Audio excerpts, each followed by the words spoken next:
Bonjour, c'est M. Doumbouya, votre professeur de chimie organique. Aujourd'hui, dans cette vidéo, nous allons faire un exercice. Qu'est-ce qu'on nous dit dans cet exercice? Détailler la composition d'un atome d'aluminium dont le noyau est symbolisé par. Donc là, on nous donne l'aluminium, donc Al. Bon, là, nous avons 13 et 27. Bon, déjà, ici, on peut écrire Z est égal à 13. Donc ça, A est égal à 27. Donc N est égal à A moins Z. Donc N est égal à 27 moins 13. Donc, on obtient 14. Bon, déjà, nous avons trouvé ceci. Z est égal à 13. Donc nous avons 13 protons. Donc là, ensuite, 14 neutrons. Donc ces deux représentent les constituants du noyau. Donc dans un atome, on a noyau et électron. Maintenant, pour trouver les électrons, donc les électrons, on aura la même valeur de Z. Donc ça nous fait 13 électrons. Donc là, c'est ce qu'on a pour cette première question. Donc là, je répète. Les constituants du noyau, les constituants de l'atome sont Z, 13 protons, N, 14 neutrons et électrons, on en a 13. Donc là, c'est ce qu'il fallait faire. Maintenant, pour la question suivante, qu'est-ce qu'on nous dit?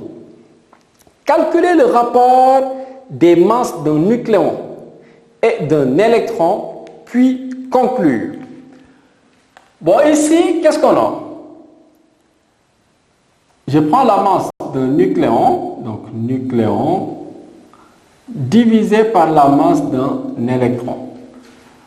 Bon, pour le nucléon, on nous donne 1,67 fois 10 puissance moins 27 kg. Et pour l'électron, nous avons 9,11 fois 10 puissance moins 31 kg. Donc au final, on obtient à peu près 1,83 fois 10 puissance 3. Donc masse nucléon sur masse de l'électron. Donc autrement dit, donc là puisqu'on demande de conclure, donc ici qu'est-ce qu'on peut donner comme explication? La masse du nucléon, c'est à peu près 1830 fois la masse d'un électron. Donc masse d'un électron. Autrement dit, la masse de l'électron est négligeable devant la masse du nucléon. Donc, dans un atome, si on vous demande de trouver la masse, on peut prendre directement la masse des nucléons. Donc, la masse du noyau correspond à la masse de l'atome. Donc là, je répète. Donc, la masse d'un atome, c'est à peu près la masse du noyau. Pourquoi? Parce que la masse des électrons sont négligeables devant la masse du nucléon, ou bien des nucléons. Maintenant, pour la question suivante, qu'est-ce qu'on nous dit? Calculer la masse d'un atome d'aluminium. Donc là, pour déterminer la masse d'un atome d'aluminium, qu'est-ce qu'on aura? Donc pour trouver la masse, donc masse d'un atome. Donc là, j'ai dit que la masse d'un atome, c'est à peu près la masse du noyau. Donc, qu'est-ce qu'on aura pour la masse du noyau? C'est A multiplié par la masse d'un nucléon. Donc là, j'ai 27, c'est le nombre de nucléons. Donc, que je multiplie par 1,67 fois 10 puissance moins 27. Donc là, on obtient 1,51 fois 10 puissance moins 26 kg. Donc la masse de l'atome, qui correspond aussi à la masse du noyau, c'est ça que l'on obtient. Maintenant, pour la question suivante, qu'est-ce qu'on nous dit? On a une liste. Et dans la liste, on nous demande combien y a-t-il d'éléments chimiques?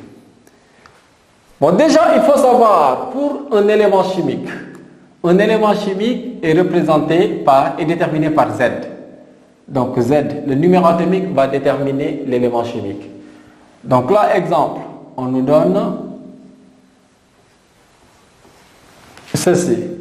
Donc pour ces éléments chimiques, regardez les valeurs. Donc pour le premier, nous avons 8 en bas et 17 en haut. Ensuite, pour le second, nous avons 6 en bas, 14 en haut.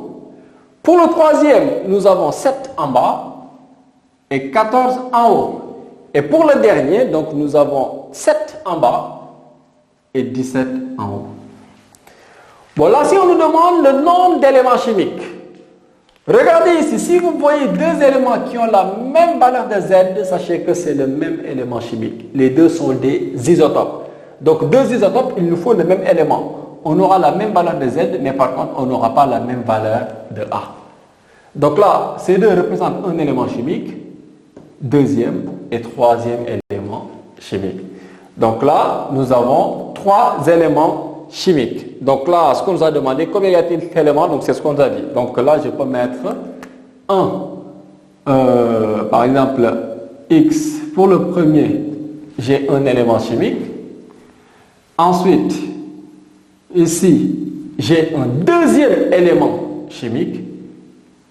Et par contre, pour ces deux-là, on a aussi deux éléments chimiques. Mais par contre, les deux sont des isotopes. Donc là, je rappelle, deux atomes ou bien deux noyaux sont isotopes s'ils ont le même nombre de protons et des nombres de neutrons différents ou bien nombre de nucléons différents, c'est-à-dire A. Donc là, c'est ce qu'il fallait faire pour cet exercice.